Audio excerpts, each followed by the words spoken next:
요즘 주인공들의 명대사로 주목을 받고 있는 드라마가 있습니다.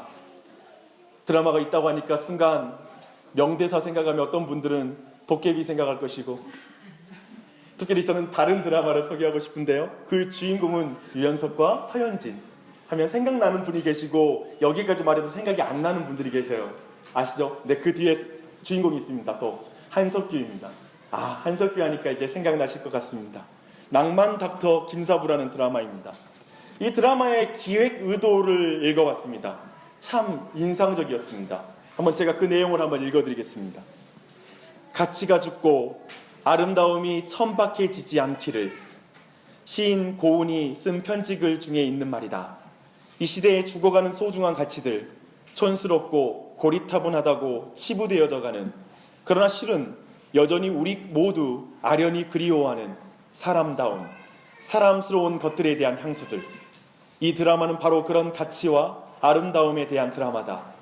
사람은 무엇으로 살아가는지, 나는 지금 왜 이러고 살고 있는지, 길을 잃은 많은 사람들에게 따뜻한 위로와 용기를 전할 수 있기를 바라며.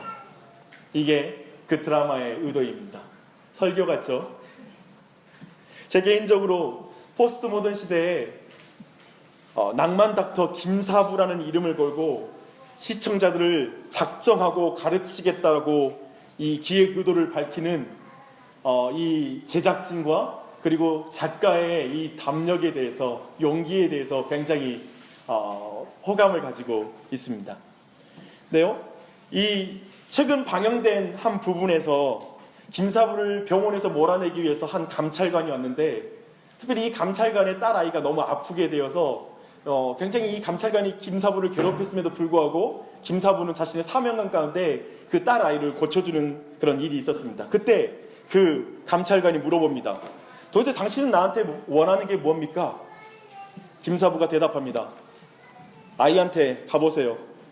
그리고 가다가 순간 멈추고 돌아서서 말합니다. 열심히 살려고 하는 건 좋은데 못나게 살지는 맙시다. 사람이 뭐 때문에 사는지 그건 알고 살아야 하지 않겠습니까? 저는 이 대사 때문에 이 전체 내용을 여러분과 나눴습니다. 다시 한번 읽어드릴게요. 열심히 살려고 하는 건 좋은데 못나게 살지는 맙시다. 사람이 뭐 때문에 사는지 그건 알고 살아야 하지 않겠어요?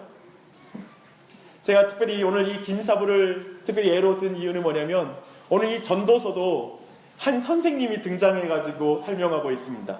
오늘 1장 1절 말씀 보니까 다윗의 아들 예루살렘의 왕 전도자의 말씀이다 라고 말하고 있습니다. 여기서 이 전도자는 코헬렛이라는 그런 히브리어를 쓰는데요, 교사라고 말할 수 있습니다. 사부라고 말할 수 있는 것이죠. 쉽게 말하면 이건 선생님이 하는 말입니다. 뭔가 작정하고 가르치고 싶은 게 있는 것입니다. 근데 그 예루살렘의 왕이고 다윗의 아들이라고 말했을 때 이는 솔로몬으로 보는 것이 가장 자연스러운 해석일 것입니다. 그런 의미에서 저는 이렇게 여기에 한번 솔로몬을 설명해 봤어요. 전무후무한 솔사부. 예, 그냥 끼워 맞추기시니까 대강 이해하시고요. 근데 이 솔로몬은 사실 보통 사부가 아닙니다.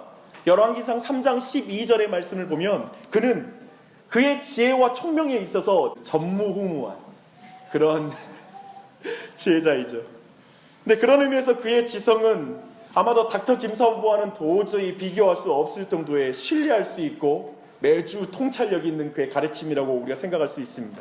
또 한 가지는 단순히 전도서가 그가 매우 똑똑한 전무후무한 어떤 지혜자가 아주 쉽게 가르쳤다라고 여러분 생각해서는 안 됩니다. 1장 13절 말씀을 함께 읽겠습니다. 한번 볼까요? 시작. 마음을 다하여 지혜를 써서 하늘 아래에서 행하는 모든 일을 연구하며 살핀즉 이는 괴로운 것이니 하나님이 인생들에게 주사 수고하게 하신 것이라. 지금 뭐냐면 그는 이 전도서를 쉽게 기록한 것이 아니라, 봐봐요, 마음을 다했대요. 즉 관심을 가진 거예요.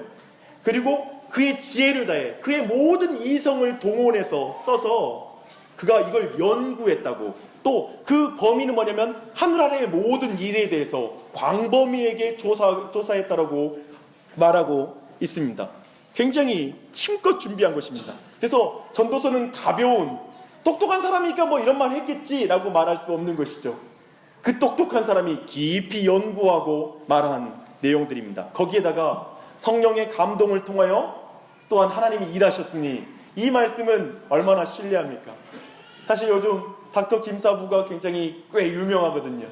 왜냐하면 매 회마다 좋은 말들이 많으니까 사람들이 그 드라마를 보면서 자기를 보게 되고 그리고 거기서 상담을 하는 것 같습니다. 참 영향력 있죠. 하지만 지금 제가 말하고 싶은 건 지금 여기에서 전도서에서 이 전도자의 가르침은 그와 비교할 수 없다는 것입니다. 사랑하는 여러분, 여러분 혹시 인생 시계에 대해서 들어본 적 있으십니까? 인생을 24시간으로 환산하는 것입니다. 그래서 대강 80세를 우리의 인생을 기준으로 하면 평균 연령으로 생각하면 이제 10년을 3시간으로 계산할 수가 있습니다. 그래서 20살이면 이제 6시가 되는 것이죠. 그리고 아마 이 자리는 어떤 사람들은 지금 12시를 향해서 대부분 많이 향하고 있는 것 같고요. 12시 넘어가지고 이제 오후 이제 3시로 그리고 6시로 지금 다가가는 사람들도 이 자리에 있는 것 같습니다. 그런데 여러분, 나이가 들수록 어쩌면 이 자리에 있는 많은 분들이 혹시 오늘 그 닥터 김사부의 말이 와닿지 않습니까? 저는 그 말을 듣는데 약간은 울컥하고 마음이 좀 동하더라고요. 열심히 살려고 하는 건 좋은데 못나게 살지는 말자. 사람이 뭐 때문에 사는지 알고 살아야 하지 않겠니? 라는 말이 어쩌면 우리 스스로에게 참 와닿는 말이 되는 것 같습니다. 저는 이 말을 이렇게 들리기도 해요. 용주야, 열심히 목회하려고 하는 건 좋은데 못나게 목회하지는 말자. 내가 뭐 때문에 그 일을 하는지 그건 알고 해야 하지 않겠니? 제가 찬찬히 보니까 목사도 왜 그 일을 하는지 그 궤도를 벗어날 때도 많더라고요. 그건 전혀 저도 저희가 아니고 나이 들었다고 해서 안전한 게 아니더라고요. 그래서 이 전도서에서 특별히 이런 질문이 여러분 안에 와닿는다라면 전도서에서 이 전도자가 하는 이 질문 또한 여러분에 와닿을 것입니다. 전도서 전체가 하고 있는 질문은 이것입니다. 해 아래에서 인생의 의미란 무엇인가? 행복이란 무엇인가? 그리고 어떻게 그 삶을 살 것인가? 전 여러분들이 이 12월 이 한 해를 마무리할 때에도 다시 한번 이 전도서의 이 전도자의 질문을 들어야 한다고 믿습니다. 그리고 다시 한번 여러분의 인생의 시계를 한번 조율하는 그런 시간을 가졌으면 좋겠습니다. 그리고 그 안에 여러분 은혜를 받으시고 다시 한번 여러분의 인생의 시계를 바르게 걸어가는 그런 은혜가 있길 바랍니다. 특별히 오늘 설교에서 저는 전도서 전체를 관통하고 이해할 수 있는 키를 여러분에게 설명하고 싶어요. 그건 뭐냐면 헛되다라는 의미예요. 그리고 2장 1절로 11절의 내용과 함께 복음을 여러분과 함께 나누고자 합니다. 여러분 1장 1절 2절 다시 한번 읽어볼게요. 시작. 다윗의 아들 예루살렘 왕 전도자의 말씀이라. 전도자가 이르되 헛되고 헛되며 헛되고 헛되니 모든 것이 헛되도다. 참 이 1장 2절 말씀이 얼마나 유명합니까? 그렇죠? 여러분 모두 아마 교회를 어느 정도 다녔다면 이 말씀을 다들 알고 있을 것입니다. 근데 여러분 이 헛되다라고 하는 이 말에 대한 여러분의 첫인상은 무엇입니까? 한 가지 극단적인 반응은 이런 것 같아요. 아마도 여러분 안에 성취지향적이고 매우 적극적인 인생관, 사고방식을 가지고 있는 사람이라면 아마도 전도서의 시작부터 인생의 의미와 행복을 찾는 자들에게 아마 찬물을 끼얹은 것 같은 말씀이 이 말인 것 같아요. 헛되고 헛되며 헛되고 헛되니 모든 것이 헛되도다. 참 우리에게 그 기분 나쁘게 하는 말이 될 수가 있는 것이죠. 전도서의 마지막적인 12장 8절에도 이 말이 반복됩니다. 그러니까 헛되다는 말이 10번이나 지금 동시에 2절에서 반복되고 있는 거예요. 그리고 전도서 전체에서는 이 헛되다는 말이 38회가 쓰여요. 구약 전체에서 한 50회 정도 쓰인다라면 아무튼 전도서는 이 전체 분위기 여러분 아시겠죠? 헛돼. 공허합니다. 놀랍게도 우리 빛가람 도시에 저쪽에 뭐죠? 그 퀸즈 브라운 그쪽에 있는 옷가게 이름이 베너트예요. 여기 헛되다는 말이에요. 근데 개인적으로 왜 옷가게 이름을 그 헛되다라고 하는지 굉장히 뭔가 굉장히 저는 그분 주인을 한번 만나보고 싶다라는 마음이 굉장히 있거든요. 혹시 여러분이 혹시 가시면 아마 여성 우리가 대부분인 것 같아서 혹시 가시면 꼭 물어봐 주시기 바랍니다. 목사님이 좀 물어봐 달라고 했다고. 근데 여하튼 굉장히 공허한 거예요. 공허한 내용이 너무나 많이 나와요. 그래서 아마도 아마 적극적인 사고방식을 강조한 사람은 아마 전도서를 시작하자마자 탁 덮어버릴 거예요. 아유, 안 돼. 여러분의 인생을 성공으로 이끄는 어떠한 그런 원리를 찾는 사람들이라면 전도서의 첫인상은 나쁠 것입니다. 특별히 긍정적인 마인드를 강조하는 사람이라면 전도서는 부정적인 마인드를 전하는 책으로 보일 것입니다. 저는 여러분이 한 주 동안 새로울 것 없는 일상을 정신없이 살다가 온 것을 알고 있습니다. 아마도 누군가 아파서, 또 자녀들이 아파서 정신없이 그 아이를 뒤치다거리 하다가 정말 지친 몸으로 이 자리에 와 있는 사람도 있을 것입니다.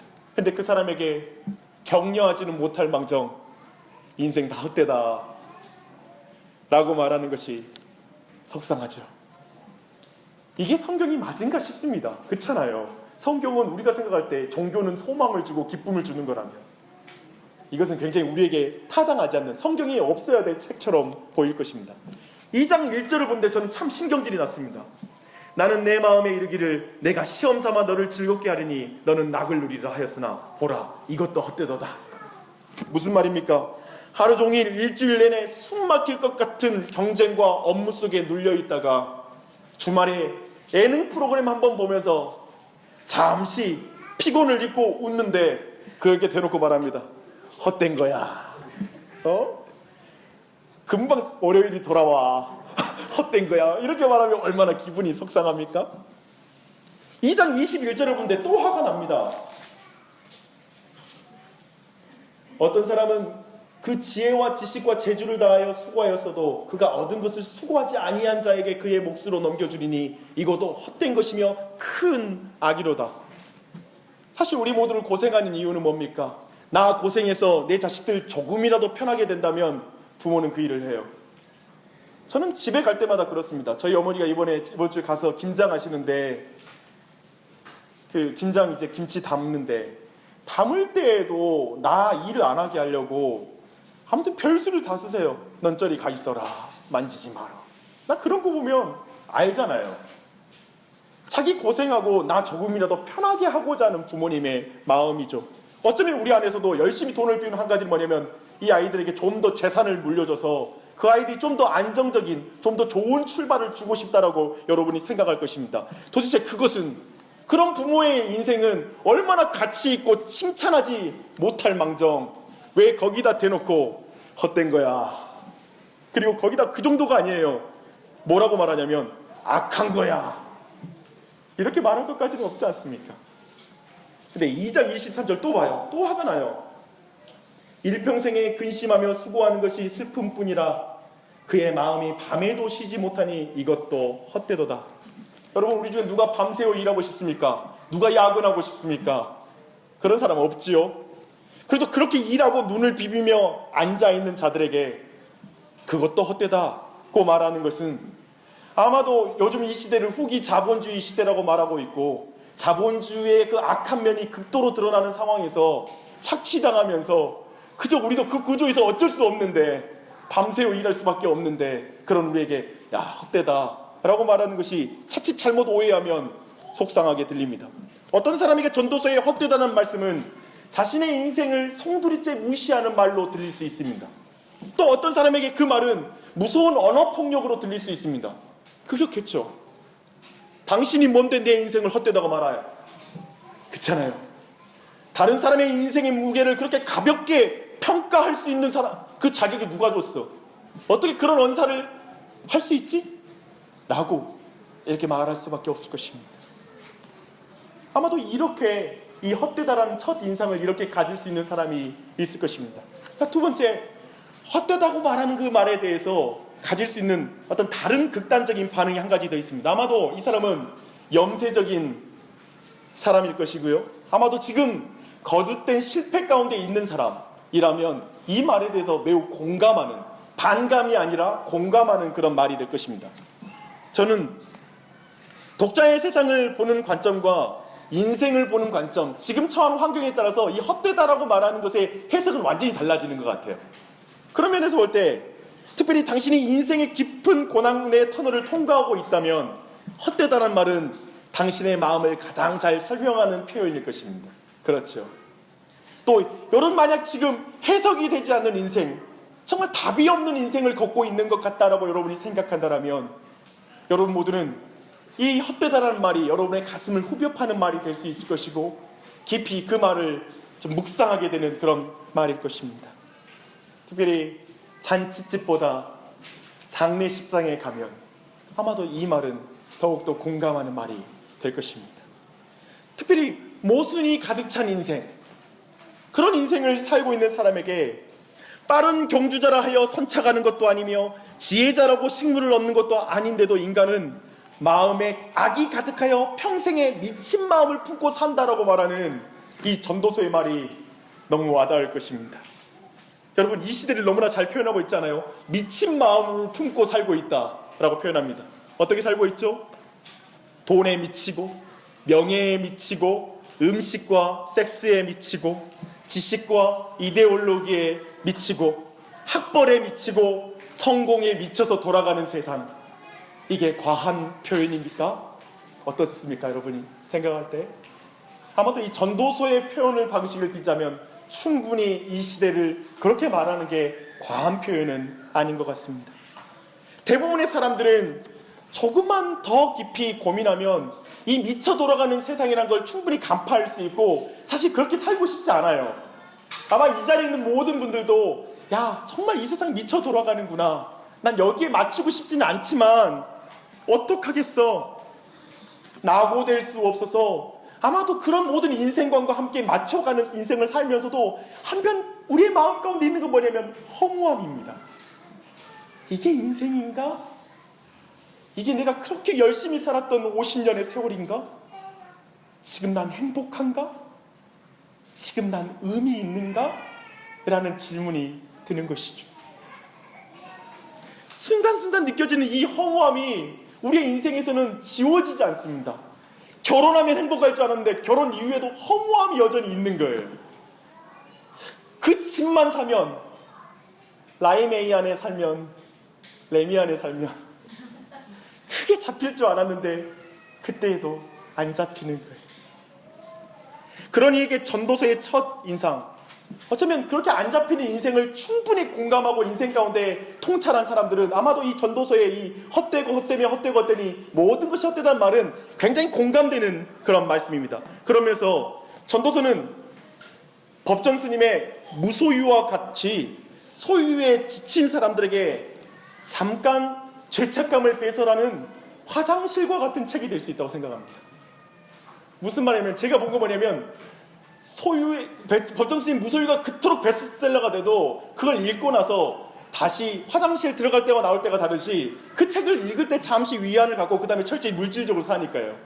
어떤 면에서는 그렇게 인생의 회의감을 갖는 사람이 잠깐 전도서에서 회의감을 잠깐 달래고 나를 이해해 주는구나라는 걸 알고 또다시 세상적인 사고방식으로 또 돌아가는 그런 책이 될 수도 있다는 것입니다. 사랑하는 여러분, 전도서가 그런 책입니까? 전도서의 헛되다는 의미가 이런 첫인상 수준, 긍정적이든 부정적이든 이런 첫인상 수준에 머문다면 적극적이며 긍정적인 인생, 기쁜 삶이 아닌, 어쩌면 전도서는 인생의 쓴맛을 본 사람을 위한 책, 좀 청년의 보이스 비 앰비셔스를 외치는 그런 인생보다 인생을 좀 겪고 나서 실패하고 나서 읽을 수 있는 책으로 우리가 여겨져야 마땅할 것입니다. 하지만 전도서는 그런 책이 아닙니다. 저는 전도서를 그렇게 이해하는 걸 반대합니다. 전도서 9장 9절을 보면 우리 말씀 노트에 있으니까 함께 읽어보게요. 전도서 9장 9절입니다. 함께 있습니다. 시작. 내 헛된 평생의 모든 날, 곧 하나님의 해 아래서 내게 주신 모든 헛된 날에 사랑하는 아내와 함께 즐겁게 살지어다. 이는 내가 일평생의 해 아래에서 수고하여 얻은 몫이니라. 밝죠? 염세적이지만은 않죠? 우리 3장 13절 시작. 사람마다 먹고 마시는 것과 수고함으로 낙을 누리는 그것이 하나님의 선물인 줄로 또한 알았노라. 이건 선물이야, 누려 라고 또한 말합니다. 5장 99절로 20절입니다. 시작. 또한 어떤 사람에게든지 하나님이 재물과 부여를 그에게 주사 능히 누리게 하시며 제 몫을 받아 수고함으로 즐거워하게 하신 것은 하나님의 선물이라. 그는 자기의 생명의 날을 깊이 생각하지 아니하리니 이는 하나님이 그의 마음에 기뻐하는 것으로 응답하심이니라. 물질과 이 재산 또한 풍복으로 알면 기쁜 것이다. 기쁘게 누려라. 전도서는 마냥 아까 말한 대로 염세주의자만을 위한 것도 아니고 우울한 책만이 아니고 한편 여기에는 굉장한 기쁨이 또한 있는 거예요. 또 마냥 긍정적인 사고방식을 지지하는 것도 아니고 헛되다라는 부분도 있는 거예요. 그렇다면 이 책 안에 동일한 부분 안에서도 헛되다고 말했다가 뒤에서는 동일한 거에 대해서 하나님의 선물이라고 지금 설명하고 있어요. 그리고 이것이 앞에서는 분명하게 굉장히 우울했다가 뒤에서는 굉장히 또 밝은 면이 나타나고 있어요. 이 감정선을 우리가 차차하기 힘들다는 것이죠. 이거 도대체 이 내용을 어떻게 이해해야 될지, 그런 면에서 전도서는 굉장히 해석하기 어려운 책입니다. 그렇지만 마냥 우리에게 비밀로 남겨있는 책도 아니에요. 그래서 우리가 차근차근 한번 살펴볼 거예요. 그래서 전도서에서 헛되다고 말한 그 의미가 무엇인지 먼저 한번 보십시다. 우리 함께 2장 1절로 가보게. 2장을 또 다 함께 읽습니다. 시작. 나는 내 마음에 이르기를 내가 시험삼아 너를 즐겁게 하리니 너락을 누리리라 하였으나 보라 이것도 헛되도다. 전도자는 아까 우리가 살핀 것처럼 전무후무한 지혜를 가진 왕이자 가장 부유했던 왕이었어요. 그런 의미에서 쉽게 말해서 그가 하고 싶은 것은 다 했습니다. 누릴 것 다 누렸고요. 가지고 싶은 것 다 가졌습니다. 아마도 근데 그에게는 행복을 위해 그리고 인생의 의미를 붙잡기 위해 모든 것을 시도한 것으로 보입니다. 보니까 오늘 보니까 한번 시험해보자고 하고 있어요. 근데 그래가지고 이 사람이 하는 거 뭐냐면 웃음을 위해서 아마도 개그 콘서트를 왕궁에서 실황으로 봤을 것입니다. 책으로 웃긴 사람들 불러 모아놓고 마음껏 한번 웃어보자 한 것 같습니다. 또한 집에서 개인 오페라를 두고 노래하는 남녀들의 아름다운 노래도 들어봤을 것입니다. 우리는 오디션 프로그램을 통해서 얼마나 감동합니까? 그걸 했을 거예요.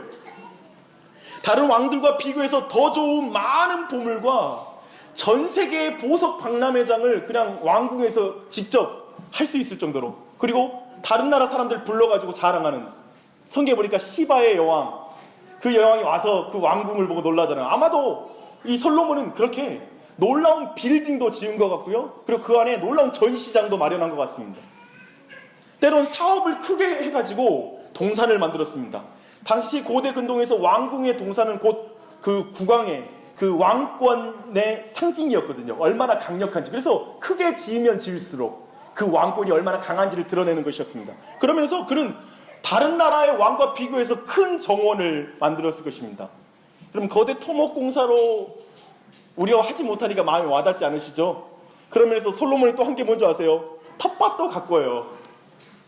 이것도 해보는 거예요. 왕궁 규모로만 가는 게 아니라, 야, 내가 작게 텃밭을 꾸면서 그것도 큰 거 말고 작은 게 아름다운 거지 하면서 어쩌면 텃밭도 가고서 채소를 키웠다고 말을 해요. 그는 왕궁의 정원사도 돼봤고 그리고 농부도 되어봤습니다. 그리고 그 안에 있는 모든 기쁨을 한번 연구하는 거예요. 그리고 그는 술로 어떤 행복을 맛볼 수 있는지에 대해서 실험하기 시작합니다. 근데 단 그중 고주망태가 되는 건 아니에요.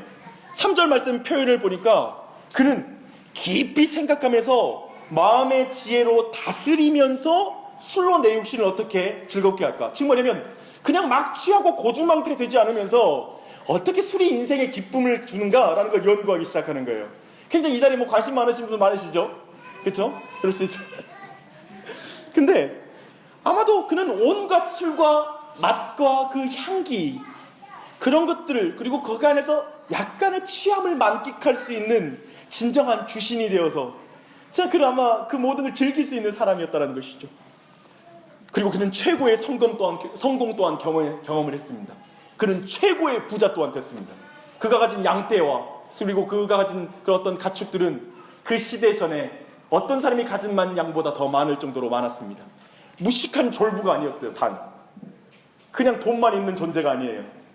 그래서 불법을 저지르고 그래서 세금을 탈루해서 우리나라에서 제일 큰 부자가 되는 수준이 아니에요.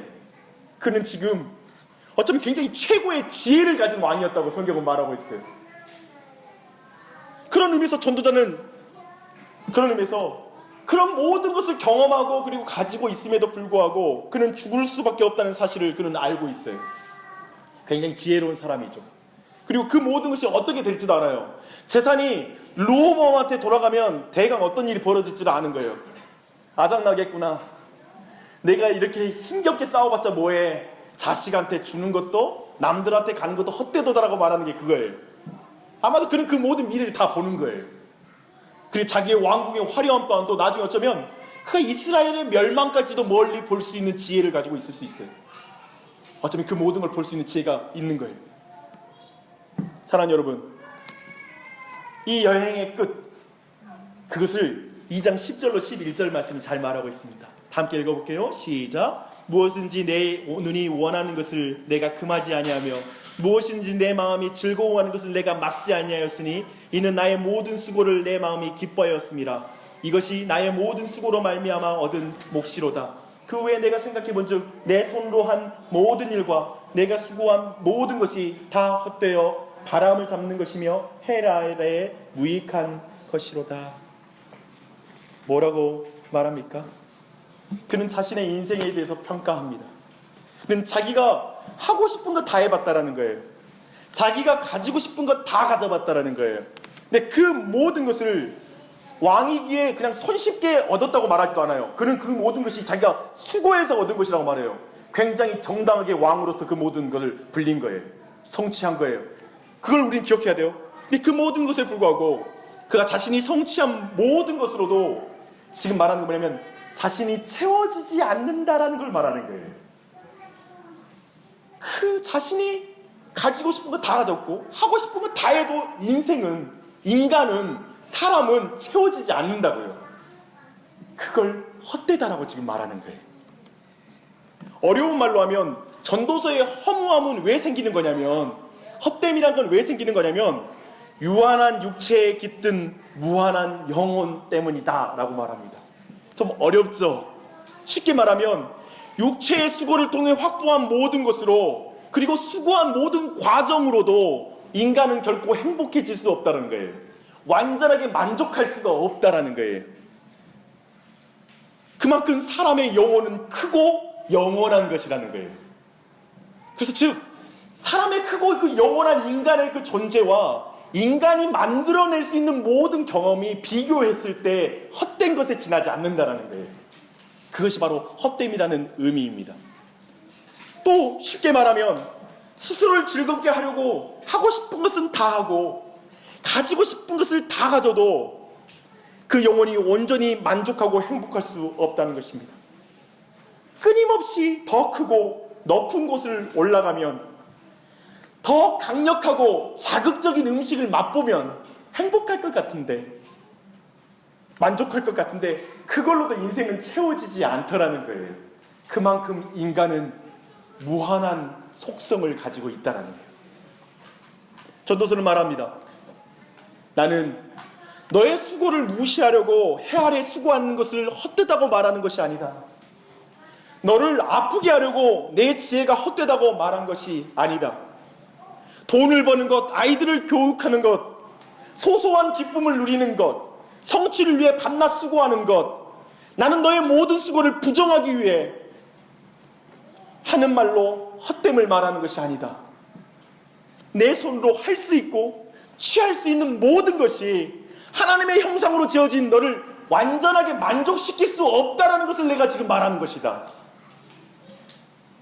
내가 하나님이 계셔서 하나님으로만 만족되어야 될 그 내면의 그 공간을 다른 것으로 채우려고 한다면 그 모든 수고는 헛될 것이다. 이게 바로 헛되고 헛되다의 의미인 것입니다. 사랑하는 여러분, 근데 재밌는 게 뭐냐면요, 우리가 이 세상에 가지고 있는 행복의 조건은 뭐예요? 제가 맞춰볼까요? 그건 이거 아닙니까? 하고 싶은 것 다 하는 것, 가지고 싶은 것 다 가지면 행복할 것 같지 않으세요? 그래서 우리 모두는 자본주의 사회에서 그 모든 것을 가능한 경험으로 만들어주는 돈을 벌려고 하죠. 돈만 있으면 하고 싶은 거 다 할 것이고 가지고 싶은 거 다 가질 수 있으니까요. 그러면 그걸 가졌을 때 행복이 올 거라고 생각하고 우리는 그렇게 수고하는 것이죠. 노력하는 것이죠. 그런데 이렇게 말하는 거예요, 지금 전도서가. 그런데 열심히 돈 버는 거 좋은데 돈벌레는 되지 맙시다. 사람이 왜 사는지 알고 살아야 하지 않겠습니까? 라고 전도서가 말하는 것입니다. 돈벌레라는 말은 돈으로 하고 싶은 것 다 하고 가지고 싶은 것 다 가지면 내 인생이 만족될 거라고 생각하는 사람이 돈벌레이죠. 여러분, 제가 혹시 신뢰를 범하는 것입니까? 사람의 가치를 떨어뜨리는 말을 했나요? 사람 보고 돈벌레라니 그렇게 말한 것입니까? 그렇게 들었더라면 죄송합니다. 근데 사실 저는 반대를 말하고 싶어서 그런 것입니다. 우리는 돈으로 채워지지 않는 큰 존재입니다. 인간은 내 자신이 만들 수 있는 모든 경험으로도 만족이 안 되는 존재라는 것입니다. 이 세상에 어떤 피조물로도 채워지지 않는 거예요. 금덩어리로도 내 마음이 안 채워지는 거예요. 그 어떤 것도, 어떤 집을 가지고 있어도 내 마음이 안 채워지는 거예요. 사실은 인간의 내면이. 끊임없이 새로운 경험을 추구하는 사람들, 끊임없이 새로운 경험을 찾아요. 금방 질리거든요. 근데 그 경험으로도 안 채워져요. 그래서 계속 찾아요. 잠깐 이거 있다가 저리 키는 거예요. 메뚜기처럼. 만족이 안 돼요. 우리 스스로의 수고로 나와 우리 가정이 안 채워진다는 거예요. 만족이 안 된다는 거예요. 바로 그 지점이 헛된 거예요. 성경은 그것을 선언하고 있는 거예요. 너희는 그렇게 작은 존재가 아니야. 내가 헛되다고 말하는 건 너희들을 내가 비하시키려고 하는 말이 아니라 너희들이 얼마나 존귀한 줄 아니? 너희들은 이 세상 것으로 안 채워질 정도로 존귀하단다. 너희들은 나로 채워지는 존재야. 내가 너에게 임해야지만이 너는 채워지고 행복할 수 있단다. 그렇게 가치 있는 존재란다 라고 말하고 있는 것입니다.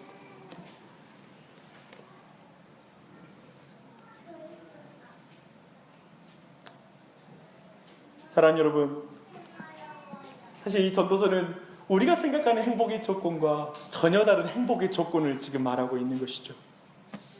인간은 끝없이 자신이 노력함으로 행복을 쟁취할 것이라고 생각하지만 성경은 그 행복이 하나님의 선물이라고 말합니다. 아멘. 기억하세요. 행복은 하나님의 선물이지 여러분 스스로 고생해서 얻어낼 수 있는 게 아니에요. 전도서의 표현을 보십시오. 인생은 저주가 아니라 하나님의 선물이라고 말하고 있습니다. 전도서는 말합니다. 너는 피조물에 지나지 않는다.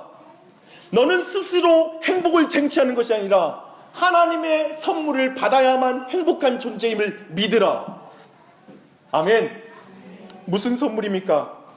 하고 싶은 것을 다 하면 행복할 것이라고 생각하며 쉬지 않고 새로운 일을 찾아다니는 그 죄인에게, 그 인생에게 주신 하나님의 선물이 뭔지 아세요? 예수 그리스도입니다.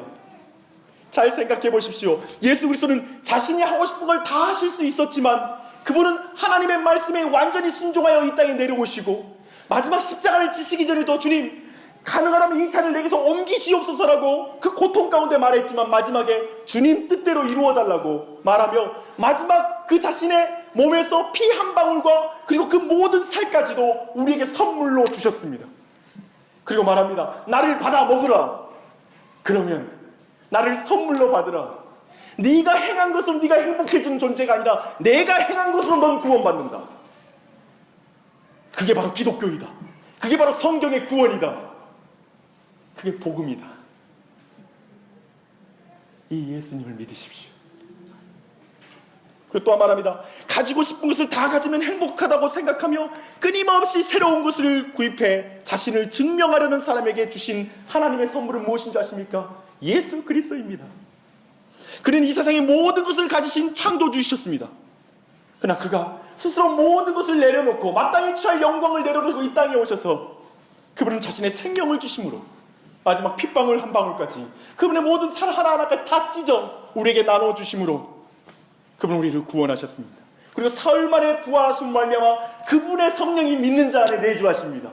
이게 최고의 선물이 아니고 어디에 있겠습니까? 이걸 소유하지 않는 자가 어떻게 행복을 경험할 수 있겠느냐라고 성경은 말합니다. 성경은 철저히 여러분의 가치를 높이고 있고 여러분의 인생을 존귀하게 만들고 있고 그 존귀한 곳에 예수 그리스도가 임하는 것을 말해주고 있습니다. 그분을 믿으십시오. 그분을 믿는 것을 감사하십시오. 만족하십시오. 그러니 예수님을 믿어 하나님의 자녀가 되십시오. 그분을 온전히 주인으로 모셔서 행복하십시오. 만족하십시오. 감사하십시오. 당신의 성취가 아닌 그리스도의 성취에 당신의 인생을 거십시오. 헛된 인생, 헛된 세상에서 우리가 걸어갈 길은 분명합니다. 전도서 12장 13절과 14절이 우리가 걸어가야 될 인생입니다. 간단히 보시게. 이래 결국을 다 들었으니 하나님을 경외하고 그의 명령들을 지킬지어다. 이것이 모든 사람의 본분이니라. 하나님은 모든 행위와 모든 은밀한 일을 선악간에 심판하시느니라. 이걸 믿지 못하면 우리의 시계가 24시간이 되었을 때 우리는 헛된 인생을 살았구나 탄식할 것입니다. 일관성 없고 모순이 가득한 것 세상에 한 가지 유일한 일관성이 있습니다. 뭔지 아십니까? 중력보다 더 강력한 일관성입니다. 그 일관성은 하나님은 살아계시고 그분이 마지막 이 역사에 심판주로 오신다는 것입니다. 그래서 나의 모든 행위를 은밀한 중에 다 보고 계시던 사실입니다. 그러니 믿음의 길을 굳건히 걸어가십시오. 헛된 세상 속에서도 내 의로운 삶, 내 정직한 삶이 가치 있다고 믿고 나아가십시오. 그게 신자입니다. 사랑하는 여러분, 이 헛된 세상에 하나님이 주신 선물을 많이 누리고 누리는 그런 은혜 있기를 바랍니다. 집도 잘 꾸미고 사십시오. 아이들과도 좋은 추억 많이 만들고 사십시오. 가능하면 해외여행도 갔다 오십시오. 괜히 여러분 지금 내가 걸고 있는 것 같아요? 아니에요. 진짜예요. 그러나 꼭 기억하고 이걸 고백하세요. 하나님, 이 모든 것은 하나님이 주신 선물입니다. 제가 마음껏 누리게 하여 주시옵소서. 그러나 이것이 나를 다 채워줄 것이라고 믿고 거기에 함몰되지 않게 하여 주시옵소서. 제 인생의 유일한 만족은 삼위일체 하나님이십니다. 이걸 고백하십시오. 여러분을 위해 모든 것을 하셨고 모든 것을 주신 예수님이 계시니 멋진 인생을 과감하게 사십시오. 그분이 없으면 정말 없는 인생 아닙니까? 그러니 가진 것도 나누면서 사십시오. 시간도 나누고 살고 이 유한한 세상 속에서 영원한 것을 위하여 영원하지 않는 것을 포기하는 자는 바보가 아니다라고 말했던 짐 엘리엇의 말을 따라 기꺼이 영원한 것을 가진 자로서 영원하지 않는 걸 나누며 사십시오. 이 교회, 특별히 여러분에게 부탁 말씀드리고 싶습니다. 이 교회 여러분에게 주신 하나님의 선물 아닙니까? 아멘이십니까? 그 선물을 소중히 여기십시오. 이곳에서 예수님처럼 섬김의 길, 화해의 길, 희생의 길, 손해보는 길, 사랑의 길을 가십시오. 쓰레기 하나 떨어져 있으면 줍고 설거지 한 번 더 하십시오. 그것을 즐기십시오. 선물이니까 즐겨야죠. 그렇죠? 봉사도 하십시오. 여러분의 은사 묵혀놔서 뭐합니까? 주님 앞에 서서 다 보시고 상금을 주실 텐데요. 교회의 굳은 일을 감당하십시오. 주님이 은밀한 일을 보시니 다 거기에 갚아주실 것입니다. 그러니 삼위일체 하나님의 선물을 함께 누리며 행복하게 사는 우리 교회 됐으면 좋겠습니다. 내년도에 저도 더 행복하려고 할게요. 뭐냐면 한다는 말이 참 억지스럽지만 내 목적 행복한 목사 되기, 우리 교회 성도들 행복한 교회 되기, 그러면서 헛된 인생, 헛된 세상이라고 하는 이 해 아래에서 함께 의지하며 나아가기, 그런 교회 되십시다. 열심히 살려고 하는 건 좋은데 못나게 살지는 마십시오. 사람이 뭐 때문에 사는지 그건 알아야 하지 않겠습니까? 이 시간 기도하십시다. 지난 한 해를 좀 돌아보면서 여러분 마음 어떠세요? 한 해 돌아보면 참 못나게 살았구나, 참 열심히는 살았는데 잘 살았나? 실수도 많이 했구나, 가족들 많이 아프게 하고 옆에 있는 사람들 많이 괴롭힌 것도 많구나. 주님 앞에 은혜를 간구하며 주님, 못나게 살지 않도록 예수님 내 안에 주인 되어주시고 그분이 내 만족되어서 다시 한번 그분과 함께 힘차게 걸어가는 2017년 되게 해주시고 우리 가정 되게 하옵소서. 이 시간 한 목소리로 여러분의 진실한 마음을 주님 앞에 아뢰십시다. 기도하겠습니다. 하나님 아버지, 오늘 이 시간 지난 한 해 지난 인생 동안 내가 이것을 잡으면 내 인생은 더 가치 있고 존귀해지고 그리고 의미 있고 행복할 것 같아서 그걸 꽉꽉 쥐려고 했던 많은 것들, 그것 때문에 수고하고 지혜를 다 끌어모으고 마음 모으고 잠 못 자고 땀 흘리고 사람들 욕 들어가면서 사람들 눈치 봐가면서 그렇게 잡으려고 해오지만 그냥 그것을 어느 순간 잡은 것 같으면 내 마음이 채워지지 않아 허무함과 허망함을 느낄 때가 참 많습니다. 주님, 오늘 이 시간 다시 한번 이 전도서의 이 지혜자의 말을 우리 모두가 듣습니다. 그 말처럼 주님, 이 시간 우리가 주님으로만 채워질 수 있는 우리의 힘을 고백합니다. 하나님으로 이 시간 이 자리에 나와 있는 모든 영혼들을 채워주시옵소서. 온 세상을 만드신 창조주가 예수 그리스도를 통하여 우리에게도 오셨고 그리고 그 예수 그리스도의 모든 걸 주심과 함께 하심으로 성령으로 우리 안에 내주하신 줄 믿습니다. 주님, 그분으로 만족하게 하여 주시고 그분이 임재하여 주셔서 우리 모두 안에 행복하게 하여 주시옵소서. 우리 모두를 가치 있게 하여 주시옵소서. 다시 한번 이 하나님에 대한 바른 믿음 안에 모든 삶이 회복되어지고 이 바른 우선순위가 회복되는 것 가운데 모든 것을 하나님의 선물로 여기며 잘 누리며 잘 나누며 잘 쓰고 그리고 그걸 통하여 교회를 세우고 하나님의 나라를 세우고 가정을 세우고 온 열방 가운데 주님의 나라를 확장해 나가는 이 교회 되게 하여 주시옵소서. 주님, 우리 모두 그 은혜 가운데 이끄실 걸 믿습니다. 자신 있습니다. 주님, 예수님 안에서 자신 있습니다. 17년을 그렇게 또한 소망합니다. 감사하며 예수님의 이름 받들어 기도합니다.